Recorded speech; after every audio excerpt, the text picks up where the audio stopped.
What's up, everybody? One Mic So Focused. I'm gonna put another video for y'all on here for the fathers that don't really understand what's going on in the world when it comes down to court, child supports, and everything like that. I'm not a legal advocate. I don't give legal advice. So if you're looking for legal advice, you better seek somewhere else because we don't play that shit over here. Now, a lot of people don't realize that when you're dealing with the state or entities or people who are parading around saying that they have control of your life, they literally do to a certain degree. That is until you take back control of your property. You see, even though we're free, we're not really free because they don't really go by what it is that you're saying. They are operating under the color of law, under the presumptions and assumptions that they have control over you. And until you prove otherwise, that's how they're gonna go by.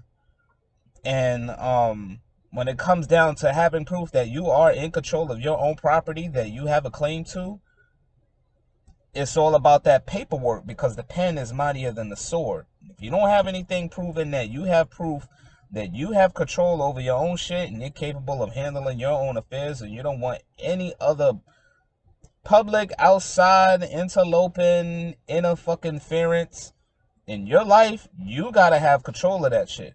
Most of all, you have to have it recorded and documented. And you also put out the warning that if anybody interferes with your personal property, that you will handle them accordingly. And it's not a threat. It's because of documentation that shows that you have control over your property and no one else is to interfere with what you've got going on, because that would be interference of commerce. Everything in this world is commercial, from anything that's registered to anything that's written up or documented. Everything is commercial.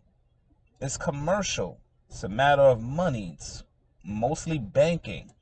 All of that shit. A lot of people don't understand. They figure, well, if I didn't do this, I ain't gotta have this, and I don't really need this. No, you need some kind of documentation. Furthermore, you need documentation that you're putting people on notice. You have to put everybody on notice. If you don't know everybody's name that is involved or playing the game or pulling strings behind the scenes, you need to find out who they are and you need to put them on notice through the mail.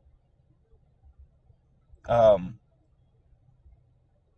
Certified mail with return receipt is always best as well.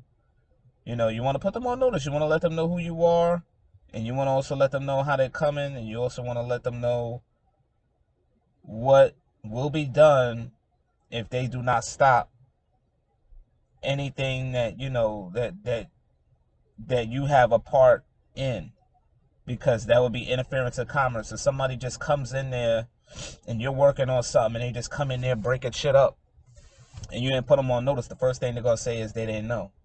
But if you put them on notice and you let them know that their actions aren't warranted and they constantly doing shit, then you can hold them accountable.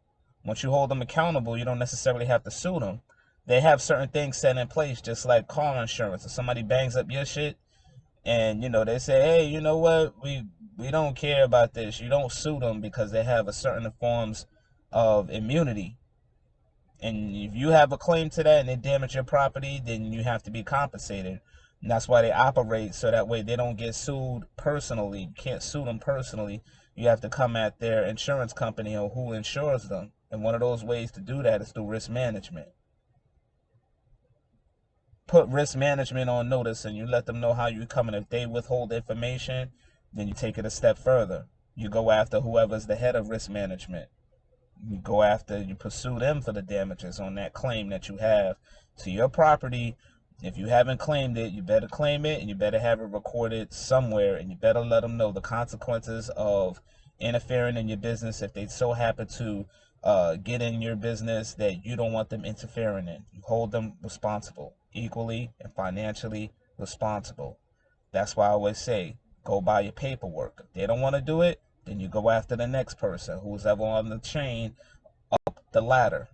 And that's all I'm going to say for today. As far as business, property, any kind of paperwork that you got, somebody interferes with your property or your business, that's called interference of commerce. And that's also punishable for a fine including jail time. That goes with any corporation that's coming in trying to muscle their way in. They're going off of assumptions and presumptions, but once you place them on notice, it's a wrap at that point. They don't have any standing. They can't just come at you in any kind of way willy-nilly. You got to put them on notice and let them know how you coming, because life is not a game. We're about business, and business has a right to operate, and whatever it is that they do, as long as they're not interfering with other people's shit in the wrong way. On the other hand, if another business just tries to come in and muscle their way in, you got to make sure you put up your dukes and put the smash on them. You know what I'm saying? Mash on their ass. They got insurance. Get their insurance. That way they know not to fuck with you next time. That's all I'm going to say. You don't necessarily have to go into court suing motherfuckers. Go take it up to risk management. Risk management don't want to do what you say, then you go over risk management's head. That's where you take it to federal court, because that's interference of commerce. But got to have all your paperwork ready. All right? 1.